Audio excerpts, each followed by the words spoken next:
tal vez ahorita que tú estás viendo esto, tienes un sentimiento encontrado, como que de felicidad por lo que vieron que Dios está haciendo en la vida de Gary, pero también tal vez como de, ¿por qué yo no? ¿Por qué mi hijo no?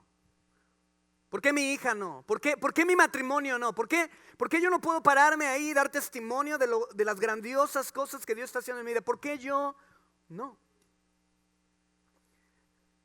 Y muchas veces al experimentar estas cosas entramos en un tiempo de desesperanza. El dolor es tan profundo, la ausencia es tan profunda que llegas en una desesperanza que puede ir tan profundo en el corazón de una persona que puede aún no solamente acarrearte a ti a un abismo, sino acarrear a otras personas que tal vez puedan tener esperanza en el mismo abismo.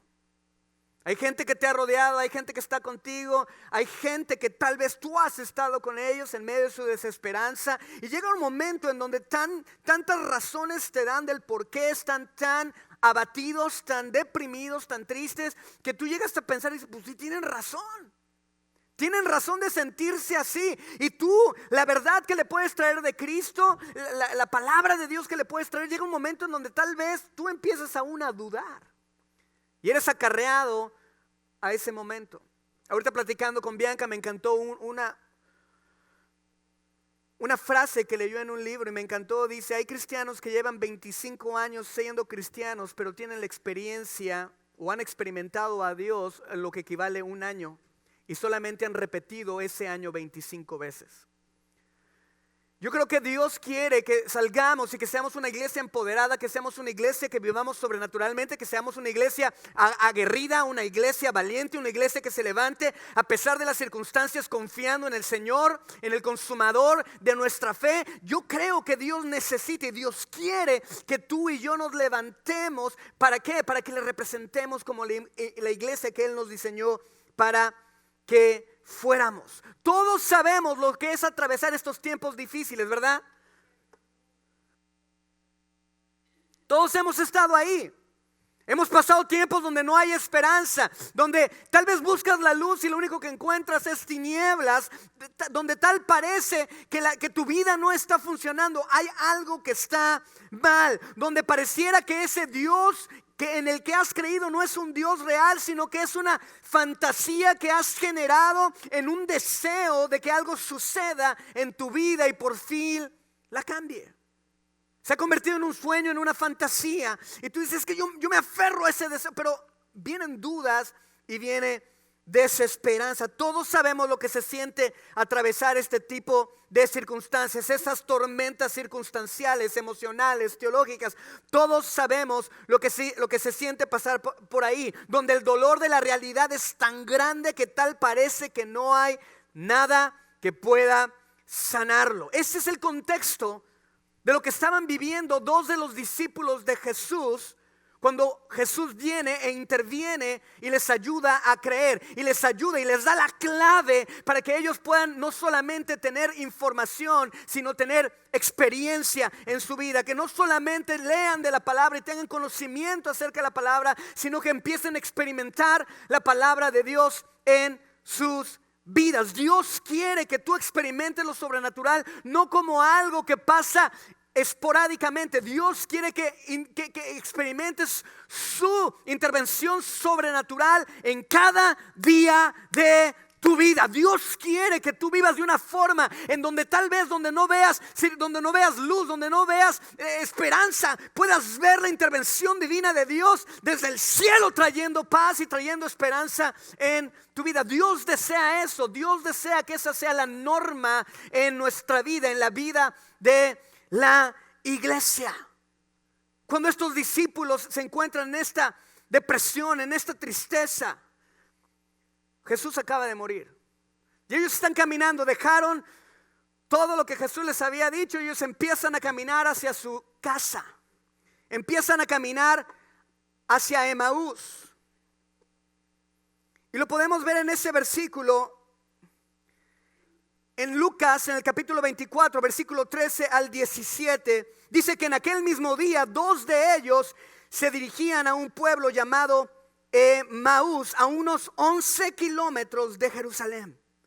Iban conversando sobre todo lo que había acontecido. Habían dicho, es que Jesús lo mataron, lo crucificaron, ¿te fijaste? Iban platicando acerca de todas estas cosas. ¿Te acuerdas cuando pasábamos con el tiempo? ¿Te acuerdas cuando comíamos juntos? ¿Te acuerdas cuando hacíamos aquello, cuando hacíamos esto? ¿Te acuerdas de todo esto? Iban caminando, iban hablando de todo lo que había acontecido. Sucedió que mientras hablaban y discutían, Jesús mismo se acercó y comenzó a caminar con ellos. Pero no lo reconocieron, pues sus ojos estaban vendados. ¿Qué vienen discutiendo por el camino? Velados. ¿Qué vienen discutiendo por el camino? Le preguntó. Se detuvieron y ellos se detuvieron cabizbajos. Están de regreso a casa. Jesús les dijo, no se vayan, quédense en el lugar donde yo les dije para que reciban la promesa del Padre. Quédense en el aposento alto, quédense en Jerusalén. Y ellos ciertamente no han obedecido. Se salieron del lugar en donde Dios quería que estuvieran. ¿Por qué? Porque su tormenta emocional, su tristeza, su decepción les ha llevado a abandonar el lugar que Cristo les había mandado. La semana pasada vimos a los discípulos en el lugar donde Dios quería que estuvieran, haciendo lo que Dios quería que hicieran. Y Jesús estaba con ellos. Y ahora vemos a estos discípulos abandonando la voluntad perfecta de Dios. Abandonando estas cosas. Pero Jesús se acerca a ellos y no lo pueden reconocer. Ellos habían pasado mucho tiempo con Jesús, pero su situación emocional, vean esto, ellos tenían años que habían pasado por Jesús, habían estado viendo su ministerio, habían visto los milagros de Jesús, habían estado años con Jesús, lo conocían, pero su situación emocional, su tormenta emocional era tan negativa que cuando Jesús estaba parado enfrente de ellos, no lo reconocieron. Y esto es lo que nos pasa a nosotros constantemente en la vida. En el momento en que entramos en problemas, en situaciones, en el momento en que vemos nuestra vida, en el momento en que vemos la vida de otras personas que está siendo bendecida, que están creciendo, que tienen éxito, ¿verdad? Cuando vemos a estas personas llega un momento donde tú dices, ¿por qué mi vida no es así? Y nos encontramos en ese lugar en donde aun si Jesús estuviera parado enfrente de ti en la carne, no lo pudiéramos ver. Es un lugar de tormentas emocionales. Tus emociones suben y bajan, vienen y van, estás luchando con ellas, tienes ese sentimiento de alegría y luego de amargura y luego de odio y luego de resentimiento, y hay algo que está luchando y luchando y luchando y luchando ahí. En el versículo 18 dice, y uno de ellos, llamado Cleofas, le dijo, ¿eres tú el único peregrino en Jerusalén que no se ha enterado de todo lo que ha pasado recientemente? Así como que hello, o sea, ¿no sabes? ¿Realmente no sabes lo que ha pasado? Y Jesús le dice, ¿qué es lo que ha pasado? Me encanta, hijo, me encanta esto, me encanta. Jesús, ¿qué es lo que ha pasado? Y ahorita vamos a entender esto y por qué me encanta esto. ¿Qué es lo que ha pasado? Les preguntó. Lo de Jesús de Nazaret. Era un profeta poderoso en obras y en palabra delante de Dios y de todo el pueblo. Los jefes de los sacerdotes y nuestros gobernantes lo entregaron para ser condenado a muerte y lo crucificaron. Pero nosotros, esto me encanta, pero nosotros abrigábamos la esperanza.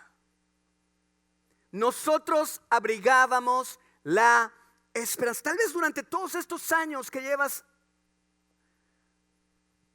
de cristiano, buscando a Dios, tal vez todos estos años, donde han sido tal vez estos 25 años, donde solamente has experimentado un año repetido 25 veces.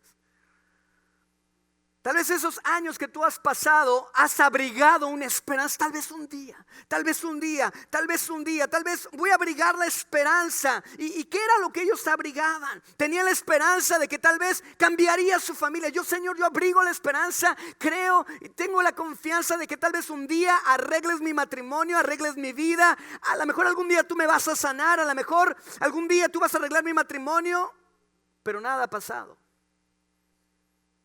Los discípulos se encontraban decepcionados y se abrigábamos la esperanza de que Él era quien redimiría a Israel. Es más, ya hace 3 días que sucedió esto y Él no hizo nada. ¿Hay alguien aquí que se ha sentido decepcionado de Jesús? Yo creo que varios, yo creo que todos. Si somos honestos y le callamos la boca al diablo de nuestra mentira, que no nos acuse de mentirosos, podemos decir, en algún momento yo me sentí decepcionado con Dios. En algún momento yo sentí que Dios no estaba haciendo lo que yo quería que hiciera en el momento que yo quería que lo hiciera. Cuando pensaste que Jesús haría algo que no ha hecho, cuando Dios no te respaldó de la manera que pensaste, cuando pusiste toda tu esperanza en Él y nada sucedió. Los discípulos, así como tú, estaban decepcionados. Y estamos hablando en esta serie de predicaciones acerca de creer para ver. Y Jesús les va a revelar el ingrediente principal, el ingrediente más importante para que ellos pasen de tener una vida de conocimiento a experiencia. Dios les va a revelar eso, Jesús les va a revelar estas cosas, pero los discípulos en ese momento están decepcionados, Y en el versículo 24 dice, algunos de nuestros compañeros fueron después al sepulcro y lo encontraron tal como habían dicho las mujeres habían visto y habían ido al sepulcro y lo habían encontrado vacío, y ellos dijeron, nuestros compañeros fueron y vieron el sepulcro y lo encontraron como dijeron las mujeres, pero no lo vieron. Y tal vez tu vida como cristiano has estado viniendo los domingos a la iglesia por mucho tiempo, o a lo mejor vienes un día y vienes otro día y luego no vienes y luego sí vienes, y como tú eres, ya sabes cómo eres, ¿para qué te digo? Así que si quieren les digo, con mucho gusto, claro, con amor pastoral. Pero nada pasó, nada pasa, nada sucede. Y has venido por tantos años, pero nunca has visto a Jesús. Nunca lo has visto. Tal parece que se está escondiendo. Jesús mismo está delante de tus mismos ojos y tampoco lo pueden ver. Esto están diciendo, no lo vieron. Nuestros amigos fueron a verlo y no lo encontraron. Y ellos mismos tienen a Jesús enfrente de su carota, de sus ojotes, y no lo ven. En pocas palabras decían, no lo hemos podido encontrar. Hay veces que en nuestra vida espiritual que leemos cosas, sabemos cosas, pero no hemos encontrado aquel que hace estas cosas. Y estamos buscando, y estamos tratando, y estamos desesperados, y estamos decepcionados, y estamos deprimidos. ¿Te has encontrado en una situación así donde estás buscando a Jesús y tal parece que no lo puedes ver por ningún lado? Cuando has rogado, cuando le has dicho, Jesús, por favor. Yo creo que todos hemos estado ahí. Este es el escenario. Este es el escenario en el que se desenvuelve esta historia, en donde vamos a encontrar nuestros principios bíblicos que tenemos que aplicar a nuestra vida. Este es el escenario. Que tenemos personas decepcionadas, pasando por una tormenta emocional de tristeza debido a que sus esperanzas y sus sueños han sido destrozados. Así que estos dos discípulos se van en camino a casa. Y tenemos que entender algo como cristianos. Cuando nosotros permitimos que el desánimo venga a nuestra vida, inmediatamente después, si has estado el tiempo suficiente desanimado, va a venir la depresión. Y cuando estás deprimido por el tiempo suficiente, va a empezar a venir una desesperación. Y cuando viene esa desesperación, el siguiente paso es la muerte. Y tal vez tú te encuentras en el área de desánimo o en depresión o tal vez desesperación o tal vez ya estás muerto en vida. Tal vez te sientes exhibido, tal vez te sientes ridiculizado, también te sientes defraudado por Dios porque Él no hizo lo que tú esperabas que Él hiciera. Tal vez no has pensado en el suicidio. Tal vez no has dicho, me voy a quitar la vida. Tal vez no lo has dicho. Pero ese sentimiento de decepción te lleva a preguntarse si verdaderamente vale la pena seguir viviendo. Ese es el tipo de tristeza por la cual los discípulos estaban pasando. Esta gente estaba pasando como tú y como yo. Y es el mismo problema que ellos enfrentaron hace miles de años. Ahora tú y yo lo estamos enfrentando. Y lo enfrentamos porque no hemos descubierto el ingrediente principal. Jesús les responde, cuando oyen decir esto, nosotros albergábamos la esperanza. Nosotros creíamos, teníamos esperanza de que Él iba a hacer algo. La respuesta de Jesús me encanta, como todas las respuestas de Jesús. Jesús no le dice, ay sí pobrecito, ay sí qué pobre mi nena, chiquito, ven llore, sí. ¿Le cambió el pañal? ¿Quiere cremita para que no se roce? La respuesta de Jesús no fue esa. Le dijo: ¡qué torpes son ustedes! Ah, caray. ¿Perdón? O sea, Jesús, me voy a ir de tu iglesia. O sea, te advierto que hay otros dioses que puedo seguir. O sea, tienes competencia. ¡Qué torpes son ustedes!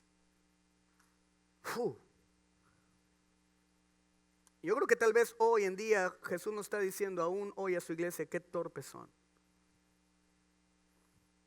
Qué torpe eres. Y me encanta lo que les dijo. Dice: qué torpes son ustedes, les dijo, y qué tardos de corazón para creer. Y este es el título de esta predicación: tardos de corazón para creer. Tardos de corazón para creer. Lo que les dijo fue que torpes son ustedes. ¿Por qué se los dijo? Porque eran tardos de corazón para creer. Eres torpe porque tu lentitud para creer te ha llevado a una situación de desesperación que estás experimentando hoy en día. Todo lo que tú y yo estamos viviendo hoy en día en nuestros matrimonios, en nuestras familias, en nuestros trabajos, como hombres, como mujeres, son el resultado de nuestra lentitud para creerle a Dios de que Él puede cambiar todas las cosas, aún las cosas que se salen de nuestra lógica. Dice: tú eres lento para creerme. Lo que tú y yo estamos viviendo hoy no es el resultado de la culpa de alguien más. Es tu culpa, es mi culpa, porque hemos sido lentos para creer. Eres torpe porque tu falta de fe y tu desesperación, tu decepción te ha llevado a que no te des cuenta de que estoy parado exactamente enfrente de ti. Estoy ahí. Pero tu problema está opacando una visión clara. Eres lento, tarde para creer. Ustedes son torpes porque son tardos, lentos para creer. Ahora, vean esto es muy importante. No están en la situación que están debido a que no sabían o que no tenían fe. Todos aquí tenemos fe, ¿verdad que sí? Chiquita, más chiquita y súper chiquita. Para que no salgan los que: yo tengo grandecita. No. O sea, yo soy de los cristianos buenos. O sea, hay niveles. No, somos unos mugrosos pecadores asquerosos, hediondos. ¿Están conmigo? Así que no me yo soy mejor porque yo. No, cálmate. Bájate, ¿verdad?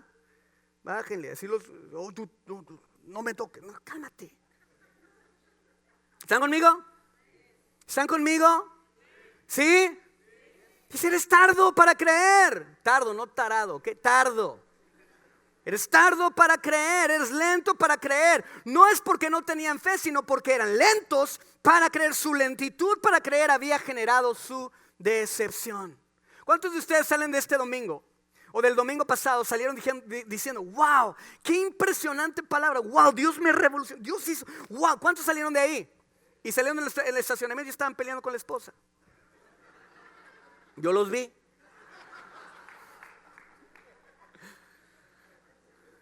Entonces: ¡ay, te dije, vieja!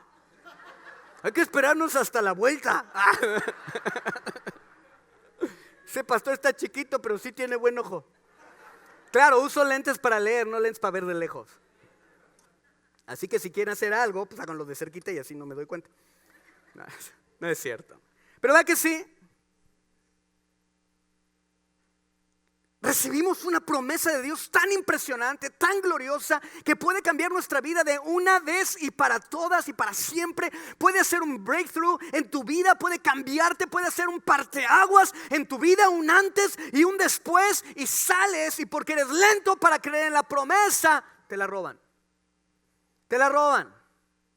¿Qué era aquello que los discípulos fueron lentos para creer? Ahora, ¿Qué es lo que ellos no estaban creyendo? En el versículo 25 y 26 dice que torpes son ustedes, les dijo, y qué tardos de corazón para creer todo lo que ha dicho. ¿Quiénes? Los profetas. Hay unas versiones que dicen Moisés y los profetas. Habla de todo el Antiguo Testamento. Todo el Antiguo Testamento. Ustedes son tardos para creer todo lo que dice la palabra de Dios. Son tardos para creer lo que dicen todos los profetas y Moisés. ¿Acaso no tenía que sufrir Cristo estas cosas antes de que entrara a su gloria? Jesús le está diciendo, esto era lo que yo les dije que iba a pasar. Jesús les dijo, porque ellos no lo reconocen, entonces Jesús le está diciendo, esto fue lo que Jesús les dijo ahí, que iba a entregar su vida, que iba a ser crucificado, pero que se iba a levantar al tercer día. Esto es lo que te dije que iba a pasar. Por eso la pregunta de Jesús al principio, ¿por qué están así? ¿Por qué están así? ¿Cómo les preguntó? Que les dije, eso está impresionante. ¿Qué es lo que ha pasado?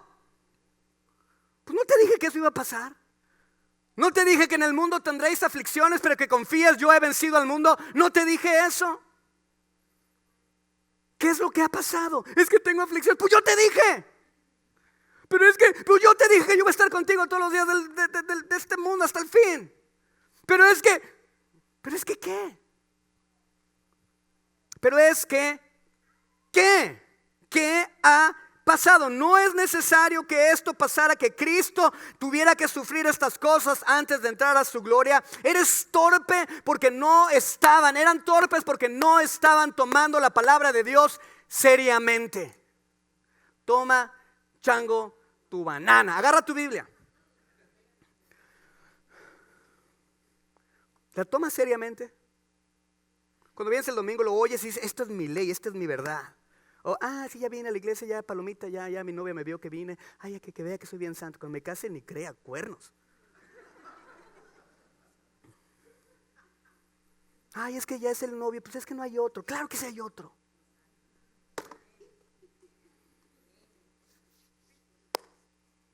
Amén. ¿Verdad que sí? Ay, es que tiene dinero, mija. Sí, cierra el ojo, súbete la falda. O sea, no jueguen. O sea, no jueguen. ¿A qué estamos jugando? Eres torpe porque tu circunstancia emocional ha ocasionado que seas lento para creer en lo que Dios te ha dicho. Tu problema te ha llevado a ser lento en tu fe, ya que lo que estás viendo con tus ojotes no se parece nada a lo que está escrito en la palabra de Dios, en lo que Dios ha dicho. Por lo tanto, no puedes encontrar a Jesús en medio de tu problema, y a esto Jesús califica como torpeza. Nos hemos metido tanto tiempo en nuestros problemas, en nuestras circunstancias, ¿verdad? Y cuando vemos nuestras circunstancias dices, pues no se parece nada aquí a lo que dice Jesús, que tendré paz. ¿Cuál paz? Paz los guamás que me están dando, ¿verdad? Esos paz y están bien paz. ¿Cuál paz? Mi paz os dejo, mi paz. ¿Dónde está? Tu circunstancia está tan evidente y tan fuerte y ahora entiéndanme, yo no estoy diciendo que el dolor no es real, el dolor es real, lo que estás viviendo es real, pero no es la culpa de alguien más, es tu culpa, es mi culpa, por cabezones, por burros. ¿Verdad que sí? Yo soy un burro con un master's degree. Hay burros con PhDs. Yo no he llegado ahí, ni creo que llegue. ¿Sí me explico? ¿Me explico? Es tan densa la situación que estás viviendo, y cuando la comparas con la palabra de Dios dices, esto no checa, y por lo tanto tu fe se hace lenta. Pero la clave es que la Biblia dice que el justo por la fe vivirá. Cree para ver, no ver para creer. Y lo que estamos haciendo es ver nuestra circunstancia, entonces creemos que Dios no es suficiente. Pero cuando leemos la promesa, cuando vemos la promesa y vemos la circunstancia, decimos, circunstancia, ¿qué le duras a mi Dios? ¡Wow! ¿No te gusta eso? ¿No estás emocionado? Así como si, qué buena onda, soy bien, pero voy a salir de ahí. Amén. Ahora, vean esto es impresionante. En el versículo 27, entonces, comenzando por Moisés y todos los profetas, les explicó lo que se refería a él en todas las escrituras. Jesús les dijo, a ver, espérenme, vengan. Iban caminando 11 kilómetros hacia Emaús. Tuvieron una escuela, una clase de teología acerca de cristología en el Antiguo Testamento, enseñada por el mejor maestro que puede haber sobre cualquier lugar. Jesucristo les dio una cátedra acerca de lo que significaba eso. Entonces van caminando. Entonces imagínense cuántas horas, 4 horas de clase. ¿Cuánto tiempo nos tardamos en caminar 11 kilómetros? 4 horas, 5 horas. Jesús hablándoles. Y Él empieza a hablarles desde el Antiguo Testamento. El Antiguo Testamento, tenemos que saber unos hechos acerca del Antiguo Testamento. Grábenselos en su corazón. El Antiguo Testamento es acerca de Jesús. Es acerca de Jesús. Toda la palabra de Dios, el Antiguo y el Nuevo Testamento, ¿verdad?, está centrada en la persona de Jesús. Cuando tú lees la palabra en el Antiguo Testamento y en el Nuevo Testamento, puedes darte cuenta que la palabra nos está revelando quién es Jesús y cuál es su plan. El Antiguo Testamento nos da la predicción, la profecía de lo que iba a suceder, y el Nuevo Testamento nos da el cumplimiento. Dios hace promesas en el Antiguo Testamento y Dios las cumple en el Nuevo Testamento. Jesús les empieza a mostrar cómo el Antiguo Testamento, desde Moisés hasta todos los profetas, hablaban acerca de Él y cómo Él había venido a hacer viva la palabra escrita.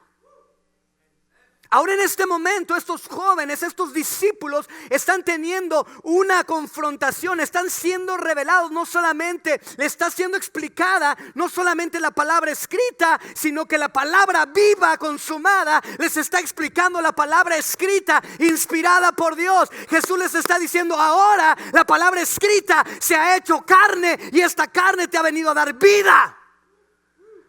Yo no sé si estás entendiendo. ¿Sí me explico? La palabra que había sido escrita ahora es revelada y es hecha carne. Y la palabra viva está explicando la palabra escrita. Si tú y yo no vemos a Jesús en toda la narrativa bíblica, entonces la Biblia no tendría sentido. El Antiguo Testamento nos fue dado, Moisés y los profetas, para que pudiéramos saber de antemano quién sería Jesús. Jesús le dice, mira, Jesús iba a hacer esto, Jesús iba a hacer esto, Jesús iba a hacer esto. Y de repente dice Jesús, es la palabra viva. No solamente la profecía, no solamente la sombra, es el hecho. La Biblia está centrada en la persona de Jesucristo, el Antiguo Testamento de manera profética y el Nuevo Testamento en la realidad, lo cual convierte a Jesús en la palabra viva. Ahora, dejemos algo bien claro. ¿Me están siguiendo? Jesús les enseña lo que Moisés y los profetas decían acerca de Él, no porque ellos no supieran, sino porque ellos habían sido lentos para creer lo que sabían. ¿Verdad que sí? ¿Sí o no? ¿Sí o no? ¿Cuántas cosas tú ya sabes de la Biblia y has sido lento para creerlas?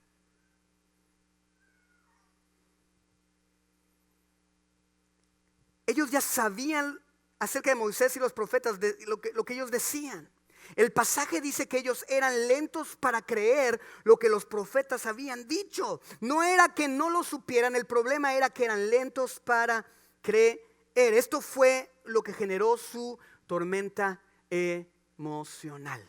¿Están conmigo? Jesús les enseña lo que decía la palabra de Dios acerca de Él, porque la clave para entender las Escrituras, escuchen bien esto, la clave para entender las Escrituras, la clave para entender sus promesas es Jesús mismo. Es su persona. Podemos conocer la palabra escrita, pero si no tenemos a Jesús no la podemos entender. La palabra no se puede hacer carne. ¿Están conmigo? ¿Sí me explico? Es como una caja fuerte. Tú tienes adentro de la caja fuerte algo que quieres mucho y tú lo quieres obtener, pero no lo puedes obtener hasta que no tengas el password. Jesús es el password. Tú tienes que meter el password y cuando la puerta se abre puedes experimentar lo que había prometido la caja fuerte. La palabra de Dios El password para la palabra de Dios se llama Jesucristo, el autor y consumador de la fe. Cuando tú ves la palabra a través de la obra de Jesucristo, a través de la persona de Jesucristo, entonces esa palabra dejará de ser solamente información y se convertirá en una experiencia en tu vida. Se convertirá en poder, en poder. Jesús hizo, ahora ven, esto está impresionante. En el versículo 28, después de que les da una cátedra acerca de la palabra, acerca de revelarles quién es Él y que Él era la palabra viva, después de que hace eso, en el versículo 28 dice que al acercarse al pueblo donde se dirigían, a Emaús iban, ¿verdad? Al acercarse al pueblo donde se dirigían, Jesús hizo. Vean esto, esto está chistoso. Jesús hizo como que ¿qué? Como que iba más lejos. ¿Por qué Jesús hizo eso? Van caminando, no, pues sí, la ley, los profetas, y mira Moisés, y le empieza a revelar, ¿no? Y de repente van caminando y dicen, ok, ya se quedan, sale, pues ahí nos vemos, chido, qué padre, ¿Por qué Jesús hizo eso? Porque dice que Jesús pretendió. Él pretendió que Él no se quedaba ahí, que Él seguía. ¿Verdad que sí? ¿Por qué? Una de las cosas que aprendimos hace 2 semanas es que Pedro, cuando sale del bote, cuando está la tormenta y Jesús lo ve caminando sobre las aguas, Jesús les dice, yo soy, no teman. No teman, yo soy. Y Pedro se levanta y dice, ok, ya escuchamos el mensaje de que tú eres y que no debemos de temer, pero yo quiero que tú me hables a mí. Es la palabra. Yo quiero que me des una palabra especial para mí. ¿Cuántos lo han estado haciendo? Cada domingo que sales de la reunión y dices, Señor, háblame. ¿Quieren que lo llevemos al siguiente nivel? Vean esto. ¿Por qué Jesús pretendió que Él iba a continuar adelante? ¿Por qué? ¿Por qué? Después del gran estudio bíblico que Jesús les dio, ¿por qué hizo como si fuera más lejos? Porque Dios, escuchen esto, este es el siguiente nivel. Porque Dios desea saber que si después de haber recibido el mensaje, ¿quieres quedarte con Él o solo te has quedado satisfecho con el mensaje? Jesús dice, ok, ya te di la palabra, ya te revelé las cosas, qué padre, ya te emocioné, ya te animé, qué bueno, pero ya viniste a la iglesia, ya escuchaste la palabra, te motivaste, saliste emocionado, tu fe creció, ok. ¿Vas a estar satisfecho con la palabra o me vas a llevar a tu casa?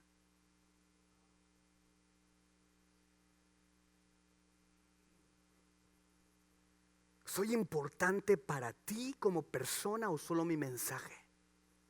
¿Solo mis promesas o mi presencia?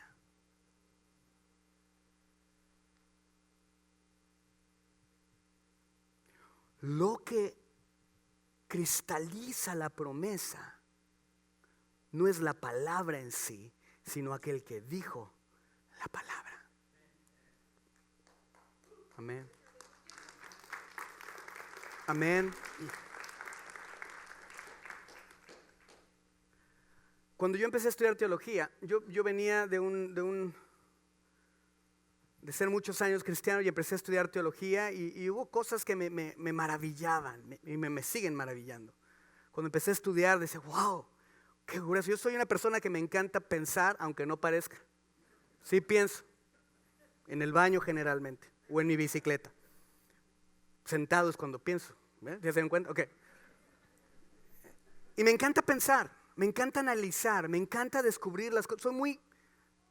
Me gusta ser intelectual aunque no sea intelectual.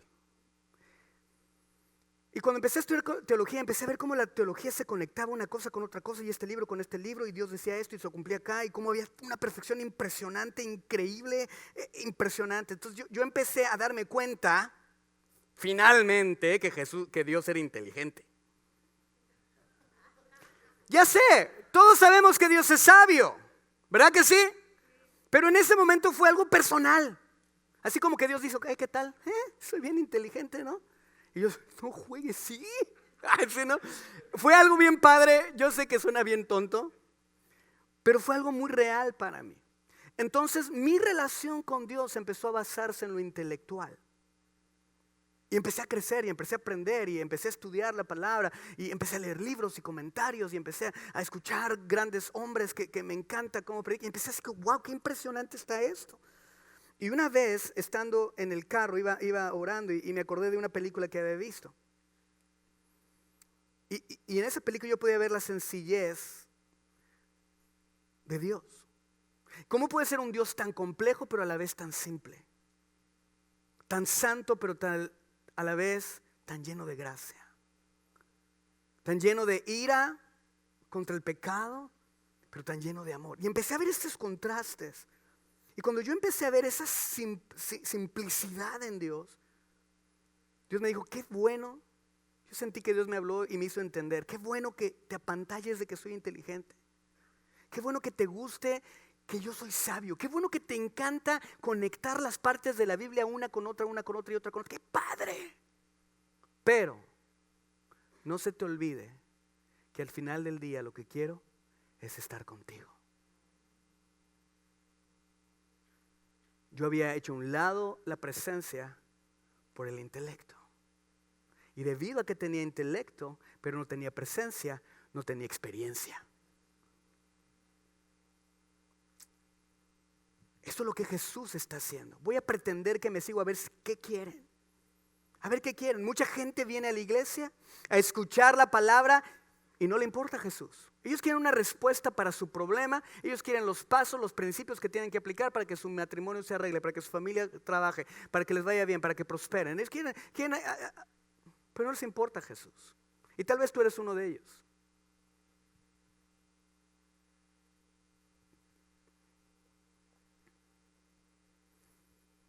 Quieren su palabra, pero no lo quieren a Él. Es por esto que hay una desconexión tan aparente entre lo que aprenden de Jesús durante el fin de semana y lo que sucede en sus vidas el resto de la semana. Hay una desconexión. Pues es que Dios dice esto, pero mi vida es así. Y esto te hace lento a creer. Y esto trae tormentas sobre tu vida. ¿Me están siguiendo? Versículo 29 dice, pero ellos insistieron. Quédate con nosotros. Está atardeciendo, ya casi es de noche, así que entró para quedarse con ellos. Ahora noten esto, Jesús solamente se quedó cuando ellos le invitaron. Cuando ellos le dijeron, ¿sabes qué? Ven, quédate con nosotros. No te vayas.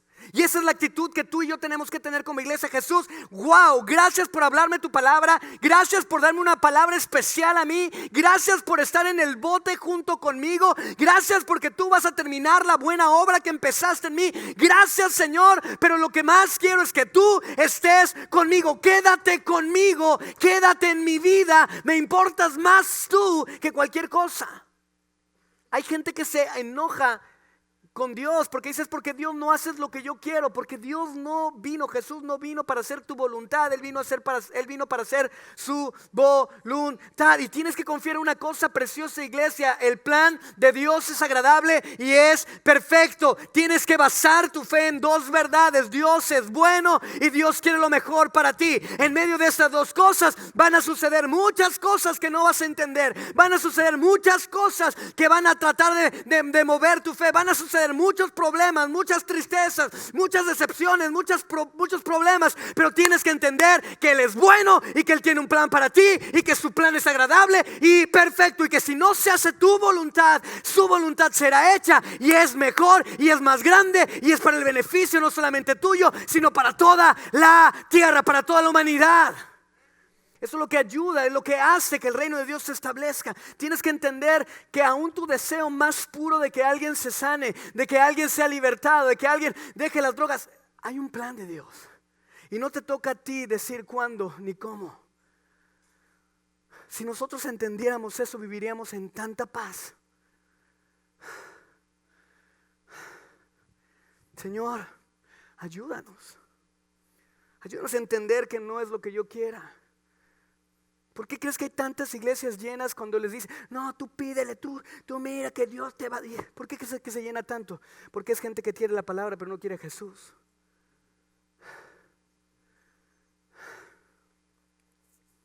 Pero ellos insistieron. Jesús quiere saber si puede ir a la casa contigo.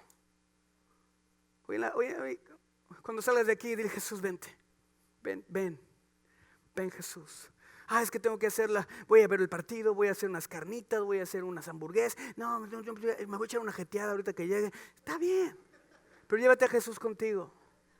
Acuéstate en los brazos de papá y duerme en paz, porque la palabra viva hará que la palabra escrita se haga realidad en tu vida. Cuando tú vas a un restaurante, te dan un menú, y cuando empiezas a leer el menú empiezas a echar baba, ¿verdad? Dices, ay, qué rico. Más si tienes hambre, en una pancita, pozole, ay, tacos, ay, no juegues, patacones, no petacones, ¿verdad? Patacones. El plátano ese que fríen ahí, ¿verdad? Ay, qué rico, mira, y empiezas a salivar. Pero después de eso llega un mesero, y el mesero te hace una exposición, ¿verdad? Un exégesis acerca de los platillos. Es que mire, el pozole es hecho con caldo, puede ser de cerdo, puede ser de pollo, puede ser, y tiene grano de pozolero, le puede poner usted orégano y chilito. Ya sé que a ti no te gustó, pero está bien, a mí sí, ay, no es cierto. ¿Sí me explico? Y le empieza a decir todo eso. Y no solamente eso, le da un tiempo de preguntas y respuestas. Oye, ¿las tortillas son duras o son suaves? Y hay una área de preguntas y después de respuestas. Después de hacer esto, después de que se te hizo agua la boca, después de que escuchaste el mensaje proclamado por el mesero acerca de lo excelente que la comida es, no te levantes y te vas. Ok, gracias. No, ¿verdad? ¿O sí? Ay, gracias, qué bueno. Bueno, si ya checaste que no se te olvidó la cartera, te paras, te vas. A menos que quieras lavar trastes. La razón por la cual no te levantas y te vas es porque esa no fue la razón por la que fuiste al restaurante. Es necesario que pase todo esto, que te den un menú, ¿verdad? Que te den un menú, que venga el mesero y te explique, ¿verdad? El menú. Es necesario que todo esto pase y que te explique el menú, pero esta no es la razón por la que fuiste al restaurante. Fuiste al restaurante para experimentar lo que estaba escrito y lo que te explicaron acerca del menú.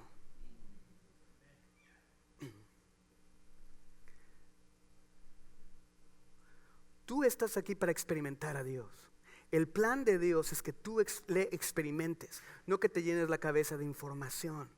Muchos hijos de Dios quedan satisfechos solamente al leer el menú. Otros con la elocuencia del mesero. Yo voy a decirle porque me encanta cómo predica el pastor. Gracias. Pero no fuiste para eso. Fuiste para encontrarte con Jesús. Pero al final del día solo obtuviste un menú y un mesero. Y la realidad es que cuando te vas aún tienes hambre, porque nunca te acercaste a la persona que podía satisfacerte.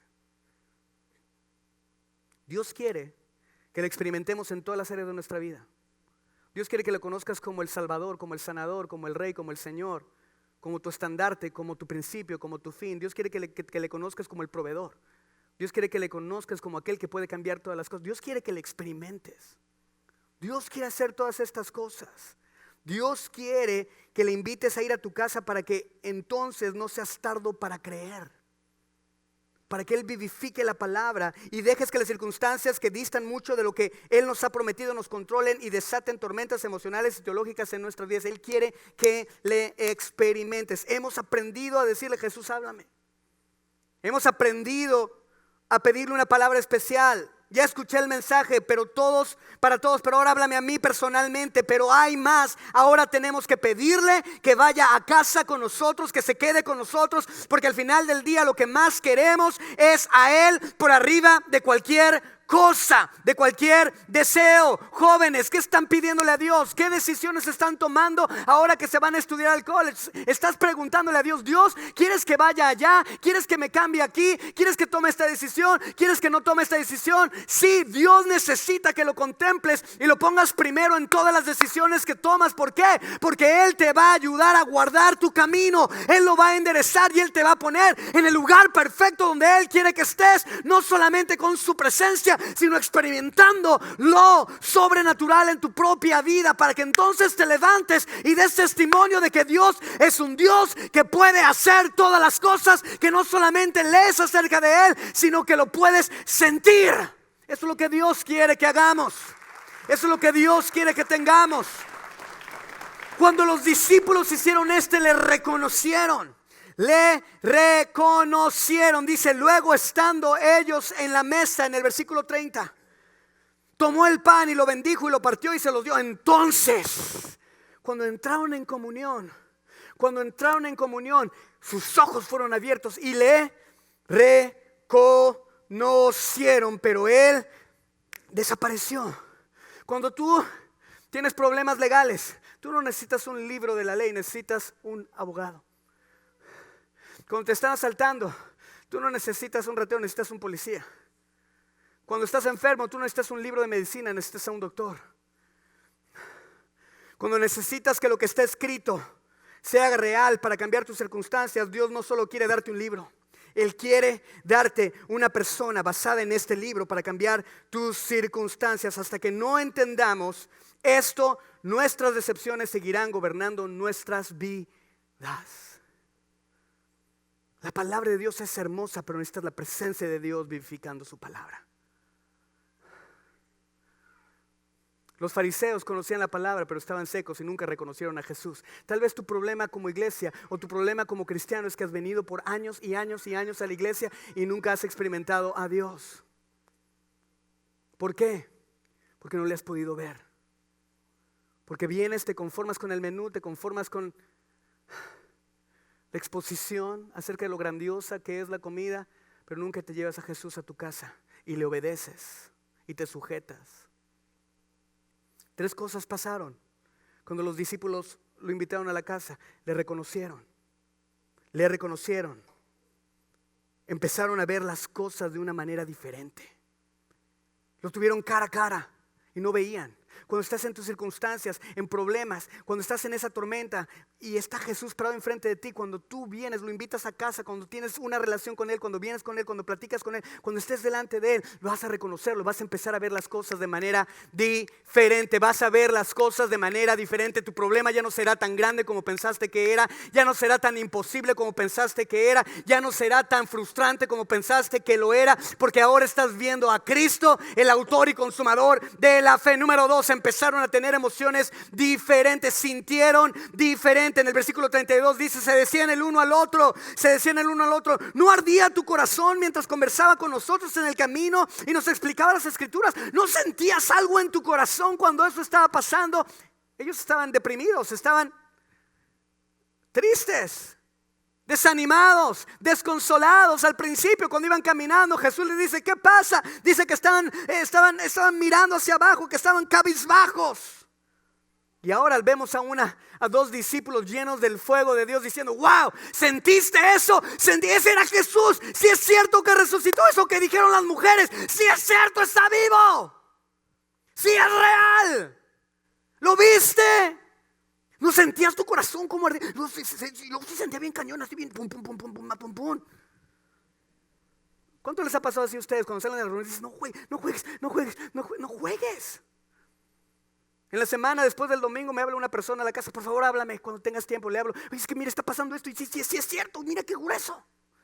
Así yo me imagino así los discípulos, con el fuego. Y número 4, actuaron diferente. Ya habían caminado 11 kilómetros, ya habían llegado a Emaús. Dice, al instante que dijeron, no, vamos a dormir, nos dicen, no, al instante se pusieron en camino y regresaron al lugar donde Dios había querido que ellos estuvieran desde el principio, donde les dijo, no se vayan de Jerusalén hasta que reciban la promesa del Padre, la cual dijo, oíste de mí. Cuando venga el Espíritu Santo, cuando venga Él sobre ustedes, me seréis testigos en Jerusalén, en Judea, en Samaria y hasta los fines de la tierra. Regresan. Los discípulos fueron emocionados, cambiaron su manera de sentir y caminaron hacia Jerusalén. Ahí encontraron a los 11 y a los que estaban reunidos con ellos. Es cierto, decían, el Señor ha resucitado y se ha aparecido a Simón. Sus sentimientos, su visión, sus sentimientos y sus acciones cambiaron. Lo que tú y yo necesitamos como iglesia es que cambien nuestra visión, nuestros sentimientos y nuestras acciones. Pero ¿cuál fue la clave? La comunión. Jesús se reveló a ellos en la comunión, en la mesa, cuando tuvieron intimidad. El 25 de agosto voy a estar predicando acerca de la comunión y vamos a tomar la comunión. Les voy a enseñar por qué es tan poderosa la comunión, por qué es tan poderosa entender lo que significa la comunión y el acto de partir pan con Jesús y tomar el pan y tomar el vino en memoria de Jesús. Vamos a aprender de eso, pero eso fue la clave por la cual estos discípulos tuvieron un cambio en sus vidas. ¿Por qué? Porque tuvieron comunión. Los dos por su parte, versículo 35, contaron lo que había sucedido en el camino y cómo habían reconocido a Jesús cuando partió el pan. ¿Cuándo lo reconocieron? Cuando partió el pan. En el versículo 30, lo leímos anteriormente, dice: luego estando con ellos a la mesa, tomó el pan y lo bendijo, lo partió y les dijo. Entonces se les abrieron los ojos y lo reconocieron, pero él desapareció. La Biblia nos está mencionando el partimiento del pan, la comunión 2 veces. Eso significa que es importante. Y lo que nos está diciendo esta palabra es que si tú y yo queremos experimentar la palabra escrita, tenemos que tener comunión con la palabra viva. Qué bueno que hemos crecido en fe, qué bueno que hemos aprendido muchas cosas, pero no nada más vengas aquí y te vayas satisfecho con el mensaje. Sal y llévate a Jesús contigo. ¿Qué significa llevarme a Jesús conmigo? ¿Cómo se ve el que yo estoy llevando a Jesús conmigo? Cuando no puedes parar de decirle a los demás lo que Cristo ha hecho en tu vida. Cuando todo lo que haces, primero Él está. Su consejo, su prioridad está sobre tu vida. Querida iglesia, hemos empezado a ver milagros, hemos empezado a ver cosas impresionantes en familias. ¿Cuántos de ustedes han experimentado algo sobrenatural en sus vidas últimamente? Levanten sus manos. Levanten sus manos. Déjenla bien alto. Dios quiere. Levanta tu mano, no la bajes, no la bajes. Dios quiere darte más de eso. Dios quiere hacer de eso una norma en tu vida. Dios lo quiere hacer, pero la clave es llevártelo a casa.